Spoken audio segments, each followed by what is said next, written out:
Assalamualaikum warahmatullahi wabarakatuh. Pada kesempatan kali ini, kelompok kami akan menjelaskan materi bab 5, yaitu tentang aspek keuangan.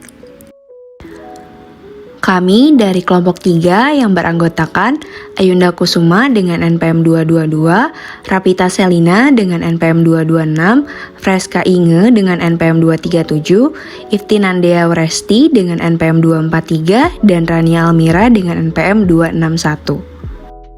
Poin pertama yang akan dijelaskan adalah pengertian laporan keuangan. Bagi perusahaan yang sudah berjalan, terkadang seringkali terjadi setelah mengalami kemajuan, ingin memperluas atau melakukan usaha yang baru. Bagi perusahaan yang memiliki modal sendiri, hal ini tidak menjadi masalah.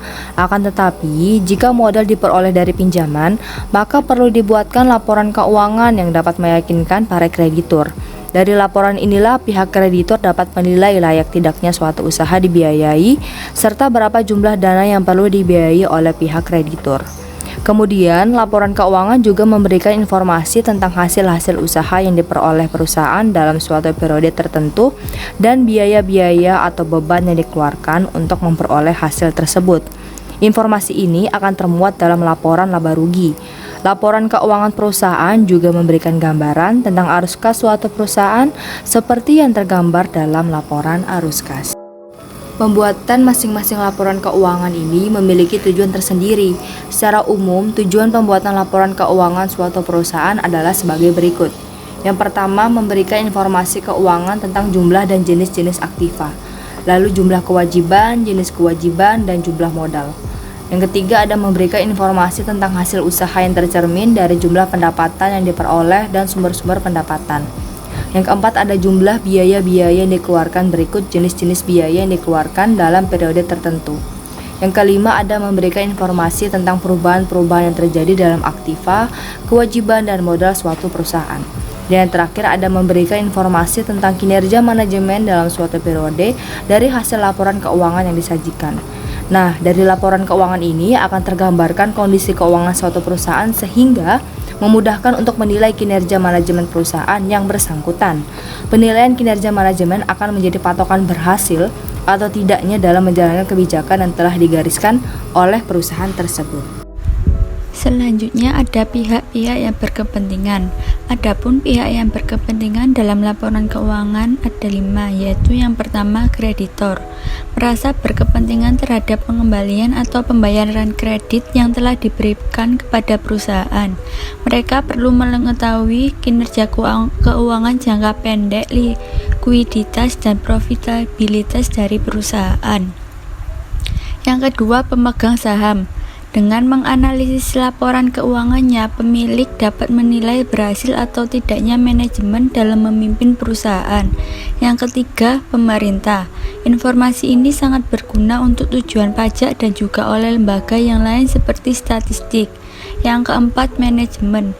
Berkepentingan langsung dan sangat membutuhkan informasi keuangan untuk tujuan pengendalian, pengordinasian, dan perencanaan suatu perusahaan. Yang terakhir, karyawan. Berkepentingan dengan laporan keuangan dari perusahaan tempat mereka bekerja karena sumber penghasilan mereka bergantung pada perusahaan yang bersangkutan.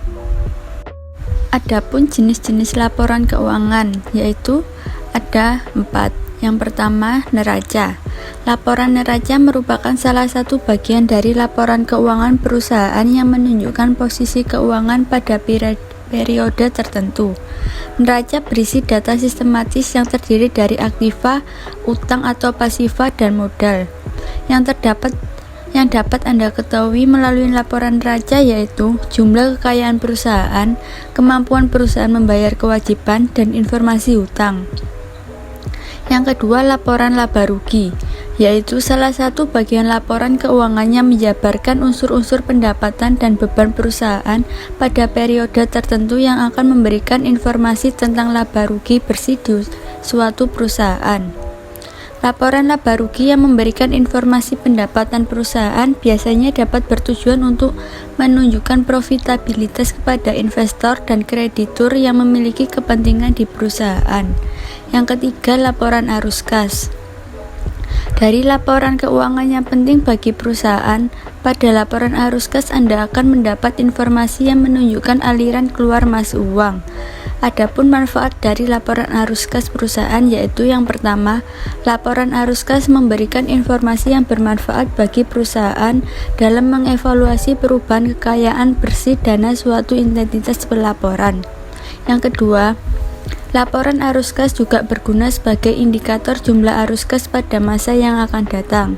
Yang ketiga, laporan arus kas juga bermanfaat untuk mengetahui kemampuan perusahaan dalam membayar dividen dan melaksanakan kewajibannya.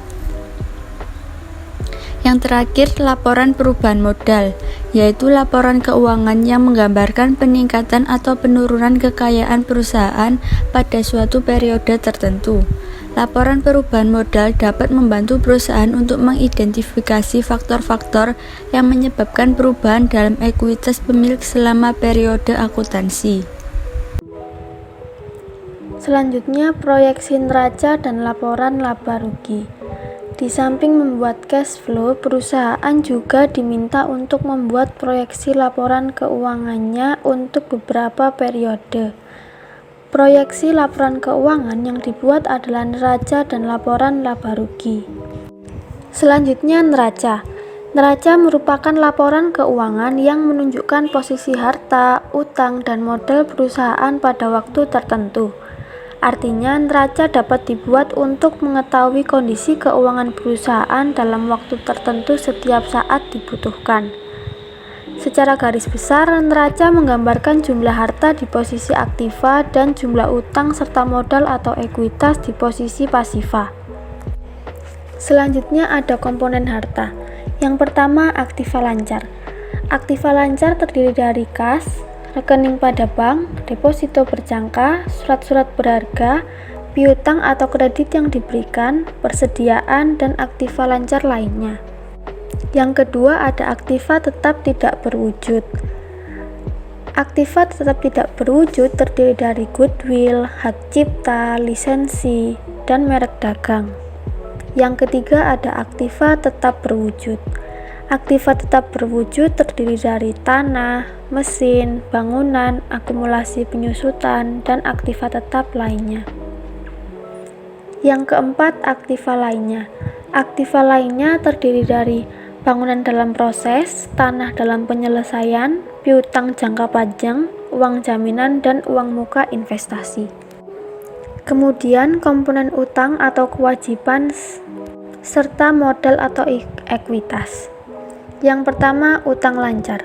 Utang lancar terdiri dari utang dagang, utang wesel, utang bank, utang pajak, biaya yang masih harus dibayar, utang dividen, dan utang lancar lainnya. Yang kedua, utang jangka panjang. Utang jangka panjang terdiri dari utang hipotek, utang obligasi, utang bank jangka panjang, dan utang jangka panjang lainnya. Yang ketiga, ekuitas. Ekuitas terdiri dari modal saham, aigo saham, laba ditahan, dan modal sumbangan. Selanjutnya akan dijelaskan oleh teman saya. Selanjutnya ada laporan laba rugi atau bisa disebut dengan balance sheet. Laporan laba rugi adalah laporan yang menunjukkan jumlah pendapatan yang diperoleh dan biaya-biaya yang dikeluarkan dalam suatu periode tertentu. Berikut ini ada beberapa komponen yang terdapat dalam suatu laporan laba rugi. Yang pertama adalah penjualan, HPP, laba kotor. Biaya operasi terdiri dari biaya umum, biaya penjualan, biaya sewa, biaya administrasi, dan kelima ada laba kotor operasional, penyusutan, pendapatan bersih operasi, pendapatan lainnya, laba sebelum laba dan pajak. Ke-10 ada biaya bunga, terdiri dari bunga wesel, bunga bank, bunga hipotek, bunga obligasi, atau bunga lain-lainnya. Ke-11 ada laba sebelum pajak. Ke-12 pajak. 13 laba sesudah bunga dan pajak. Ke-14 ada laba per lembar saham. Selanjutnya ada pengukuran dengan rasio keuangan. Agar laporan keuangan yang disajikan dapat diartikan dengan angka-angka yang ada di laporan keuangan, maka perlu dianalisis. Alat analisis yang dapat digunakan adalah rasio-rasio keuangan. Selanjutnya yaitu bentuk rasio keuangan. Bentuk rasio keuangan sendiri untuk mengukur keuangan perusahaan dengan menggunakan rasio-rasio keuangan yang terdiri dari beberapa rasio. Setiap rasio mempunyai tujuan, kegunaan, dan mengandung arti tertentu. Kemudian setiap rasio diukur dan diinterpretasikan sehingga menjadi berarti bagi pengambilan keputusan. Adapun sebagian dari jenis-jenis rasio keuangan yang dimaksud adalah sebagai berikut. Yang pertama, rasio likuiditas. Rasio ini digunakan untuk mengukur seberapa liquid suatu perusahaan dengan cara membandingkan seluruh komponen yang ada di aktiva lancar dengan komponen di pasiva lancar atau utang jangka pendek. Dan yang kedua ada rasio profitabilitas. Rasio ini untuk menilai kemampuan perusahaan dalam mencari keuntungan. Selanjutnya yang ketiga, leverage ratio. Rasio ini digunakan untuk mengatur sejauh mana aktiva perusahaan dibiayai dengan utang.